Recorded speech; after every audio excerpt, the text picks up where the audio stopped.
సంక్రాంతి పేదవాడికి పచ్చడి మెతుకులు మిగిలిస్తే అధికార పార్టీ వారికి మాత్రం పెద్ద ఎత్తున విలాసవంతమైన జూదం ఆడిస్తూ ఆహ్లాదకరంగా గడిపారు. పేదవాడు మాత్రం నిరుత్సాహంతో పండగ జరుపుకున్నారు.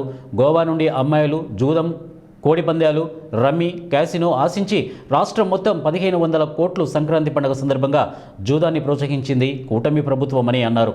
పులివెందుల, కమలాపురం, కడప, జమ్మలమడుగు, దేవగుడి చుట్టుపక్కల ప్రాంతాల్లో పెద్ద ఎత్తున జూదానికి ప్రోత్సహించారని అన్నారు. అధికారులు, పోలీసులు మాత్రం ప్రేక్షకులకు పాత్ర వహించారు. క్యాష్నో దాదాపు ఈ 3 రోజుల్లో 1000 నుంచి 1500 కోట్ల రూపాయల జూదం జరిగింది. 1000 నుంచి 1500 కోట్ల జూదం జరిగింది గోదావరి జిల్లాలలో.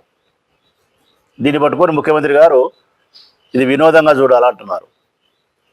పోలీసులు ప్రేక్షక పాత్ర వహించినారు. మౌనం, ఆ ఛాయలకు ఎక్కి తొక్కి చూసింది లేదు. కారణం, మంత్రులు, అధికార పార్టీ ఎమ్మెల్యేలు, ఎంపీలు వాళ్ళే బరులలో కోళ్ళ మాదిరి నిలబడి నిర్వహిస్తూ ఉంటే, ముఖ్యమంత్రి గారే ఎవరిని సపోర్ట్ చేస్తూ ఉంటే ఇక పోలీసు వాళ్ళు పోతారు. ఇంతకుముందు అయితే ఏదో గోదావరి జిల్లాలకే పరిమితమైనటువంటి సంక్రాంతి సంబరాలు. బాధపడే అంశం ఏంటంటే కనుక మనం కడప జిల్లా వాళ్ళం.